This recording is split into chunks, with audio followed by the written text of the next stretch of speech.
Good morning. And I wanted to see if this worked with or without glasses, and the answer is without. Okay. I'm at that stage. All right. Thank you so much for waking up and coming here to share this lovely, lovely day. I also want to share with you some of my thoughts on awakening. Carl Jung said, "Who looks outside dreams. Who looks inside awakes." We can see the outer results of awakening in the world, but we must go inward to achieve them. All you need to do today is look out the window and see the beautiful spring awakening everybody's been referring to. Tiny seeds, bulbs, seemingly dormant trees that hold a quiet promise all winter long have now just blossomed, as everybody's talking about. It's beautiful. They're bursting with life. This metaphor of growth applies to each of us as well. We're becoming what we are meant to be. And the world itself is going through a long-predicted planetary awakening. The Earth is making a shift towards enlightenment. We humans are energy beings who have our own vibration and energy system, and the Earth has its own planetary frequency as well. There is evidence that the Earth's heartbeat, also known as the Schumann resonance, or ohm, which has been for centuries at 7.83 hertz, has recently begun raising to levels as high as 36 hertz. This extreme vibrational shift can cause feelings of anxiety or disorientation or bursts of energy and the feeling of time speeding up. But the good news, do I still have a mic? Oh, good. The good news is that this upheaval is causing humans to wake up. We're beginning to understand that there are many things which must be changed and healed in the world. There are only two choices: fear and love. As we move towards the vibration of love, we adjust to the new planetary frequency and we begin to evolve towards a more globally connected consciousness. Humans will be more intuitive and creative, while we join in a common purpose to be better caretakers of our planet and to compassionately support our fellow human beings. We will move towards a stronger one-world view. As we take this evolutionary spiritual journey of higher consciousness, we make our own transformation. Just like the seeds growing into maturity, we experience mysterious changes which deeply connect us to universal spirit and which lead us to our higher purpose. Although there are many signs of awakening, here's a short list of some of them which you may recognize. Number one, all of your emotions are being somehow felt more fully. There's a wider range of your feelings and you feel deeply emotional, sometimes for no apparent reason. Two, you yearn for positive change. You really want a new job or a new career, a new location, and you're drawn towards inspiration and personal development that can make your dreams a reality and lead you to your life purpose. You begin to break old false beliefs, to strive for freedom, and are beginning to create your own new belief systems. Number four, you have unusual or disrupted sleep patterns and find yourself waking up between 2 and 4 a.m. Often your mind is full and it's difficult to go back to sleep. Number five, nature beckons you and you find yourself more able to be at peace when you are out of doors and you let yourself just be, savoring the moment. Number six, you find yourself talking to yourself. I do that all the time.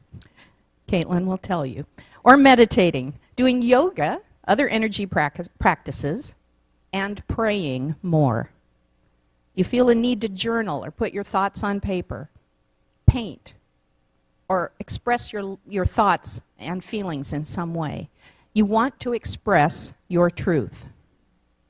You have a deep desire to connect to spirit. Number 7, your intuition and sensory perceptions have become stronger, and you just feel, sense, or have a clear knowing of things you may not have known before. Your positive inner voice becomes more powerful as you are guided in decision making. Number 8, you experience a great deal of synchronicity. Excuse me. Many coincidences and seemingly inexplicable events happen often and repeatedly and in patterns. Life begins to surprise and delight you as when you were a child. Number 9, taking care of your body becomes more important. You want to eat more healthily, cleanse yourself, and exercise more. Number 10, you begin to feel more compassion and empathy for your fellow humans. You have moments of feeling we are all in this together. You are led to help others. The universe continues to send us these awakening signs and more to assure us that we are being guided for the highest good. It's up to us to be open to that guidance and to trust it. When you pay close attention to universal signs and make the choice to listen to your inner knowing, which is always connected to spirit, and then act upon that guidance, you are experiencing an awakening act.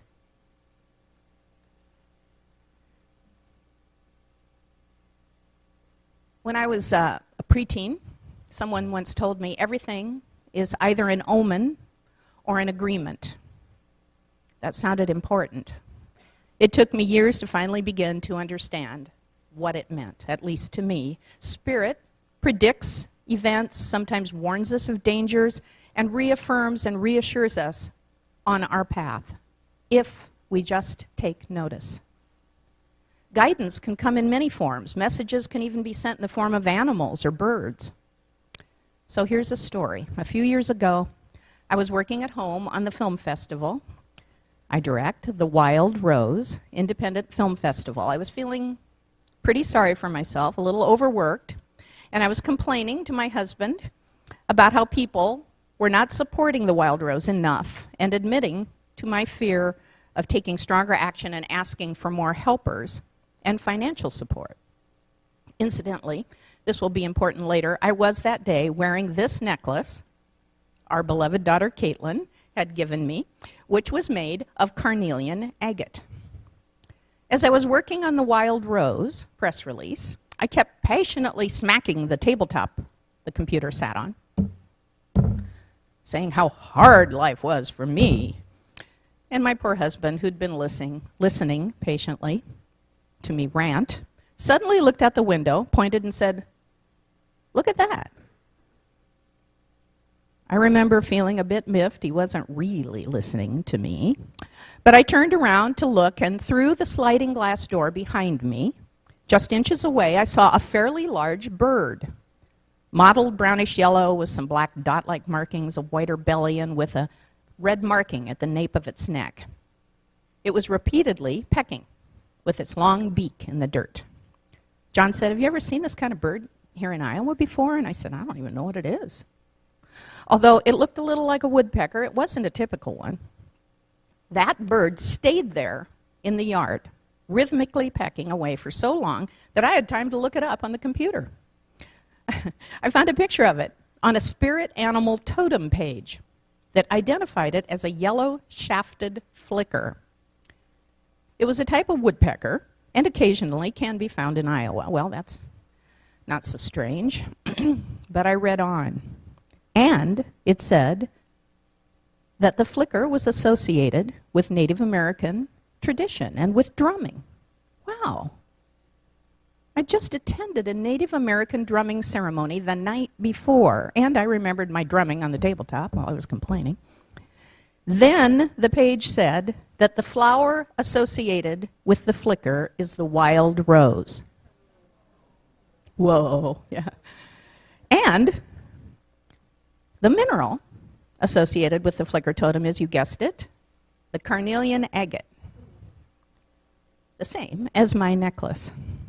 The page went on to say that the flicker will help and inspire, and the carnelian will help people learn about their strong heart connection, and the wild rose will help a person heal. It also warned that people with this spirit totem should really guard against wallowing in negative emotions and fearing to take a stand. Well, sometimes the universe is such a show-off.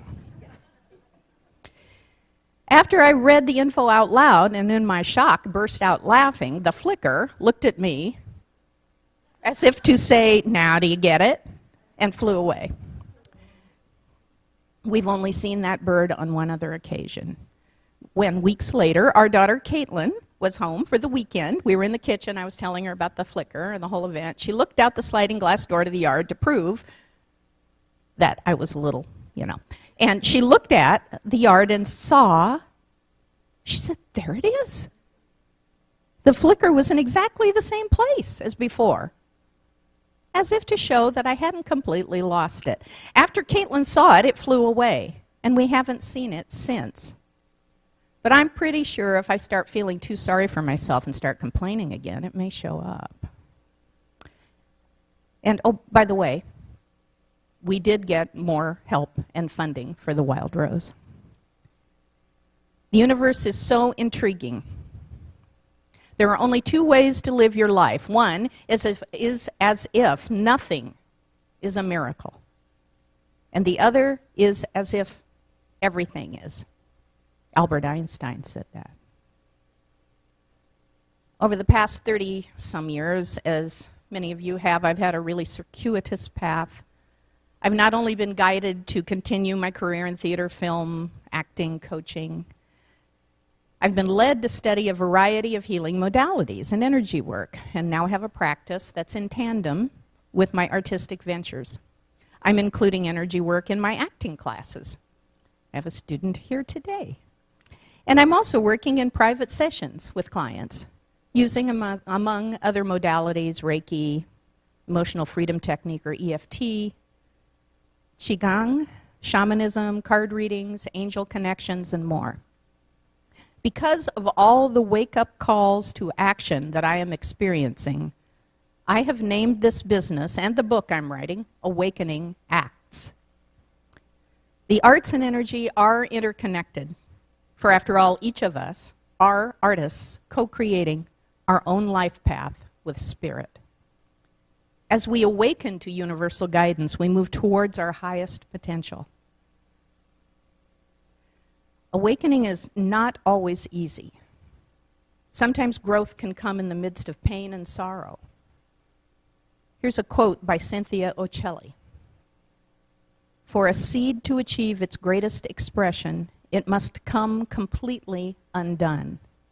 The shell cracks, its insides come out, and everything changes. To someone who doesn't understand growth, it would look like complete destruction." More than 30 years ago, our firstborn, Sean, passed due to a difficult early birth at home. The trauma, sorrow, and loss my husband and I both experienced were profound. But we didn't really lose Sean. Not a day goes by that I don't feel his spirit still with me and with our family. He's become a guardian, I believe especially for his sister Caitlin. And he communicates to us in very creative ways. Sean sends messages directly and through other people who know nothing of our family history. And he reaffirms that death is a transition. It's a transition. That energy never can be destroyed, but merely is transformed. He reminds us that things may be difficult to understand, but we are never alone. Even Ma Sajadi, a healer who has spoken right here at Unity several times, came up to me with an uplifting message from Sean. He told me that Sean passed from this earth so quickly so he could ascend to a higher level on the other side. He told me not to continue to mourn, for Sean is doing what he's meant to do, and he's helping others. Sean's passing was a pivotal moment in my life, and I believe Much of my desire to help heal others stems from having that experience. In my practice, I've been witness to many, many miraculous awakenings and healings. I've literally seen those who couldn't walk again. I've seen people in great pain, both physical and emotional, become pain-free. And I've seen those who thought they were alone in the world find faith. One student client never felt connected to spirit until she reached out to her spirit guides and asked for a specific sign to affirm that they were with her. She visualized a diamond shape and asked for that shape to be sent back to her. Within 48 hours, she had dreamed of diamonds, met a man with the last name of Diamond, seen diamond shapes nearly everywhere she looked, and had an encounter with a woman whose first name was Diamond Neek. Little unusual. Nearly a month later, she's still getting unusual diamond signs and feels connected to spirit.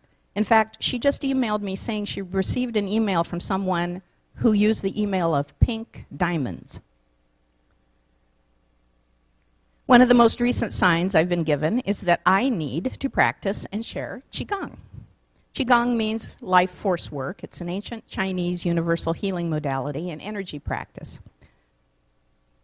The reason I know this is I keep finding materials and getting gifts of books and running into materials on Qigong, especially on the healing sounds Qigong, which work with vibration to balance body, mind, and spirit. So I'd like to share the triple warmer exercise with you. The triple warmer refers to the three energy systems of the body. The upper is hot, the middle is warm, the lower is cool. The triple warmer balances and cleanses the three energy systems. This exercise can be done sitting, and there's no way to do it wrong. Only good, better, and best. So here's the demo. So you start, and this is really important, with your arms, and you don't have to do it yet. You can just watch me do it for a second.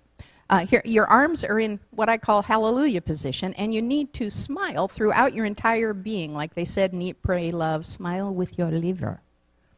So with your arms up and your head slightly back, what's going to happen is you're going to bring the energy down through your whole system, and you'll push it through your system. You'll feel a slight resistance, possibly. The air may feel thicker as you move your arms downward and stabilize the energy.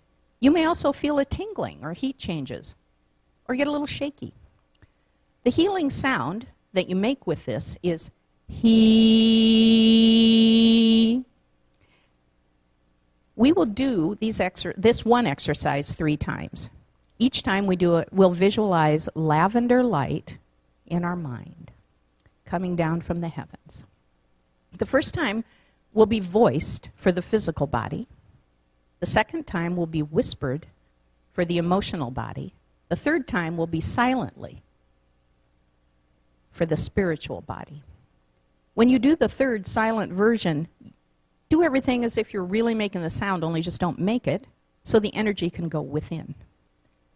If you want to try it with me, you're welcome to, no pressure. So we're going to start it. Now we're going to put our hands up, take a deep breath, and we're going to push the energy, voice down. It's going to be voiced this time with the sound he. Ready? You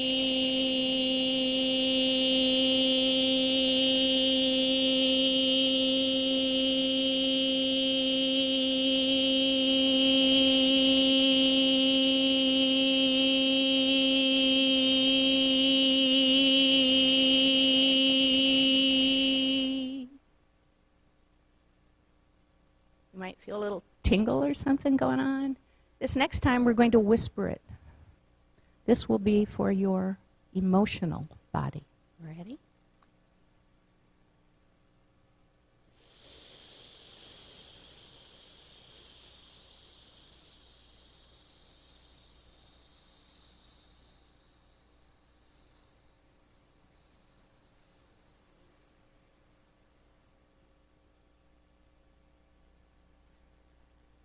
The third time will be just the same, but this time we'll do our facial expression and everything like we're making the sound, but we won't make any sound and let it go inward. Visualize the lavender light, and breathe in and go.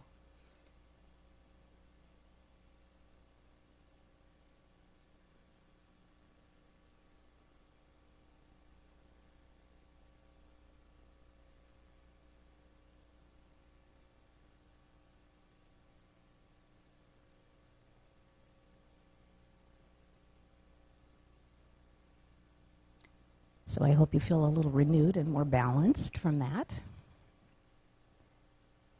Eckhart Tolle says it's through gratitude for the present moment that the spiritual dimension of life opens up. I'm so grateful to be here at Unity today, talking with you about awakening.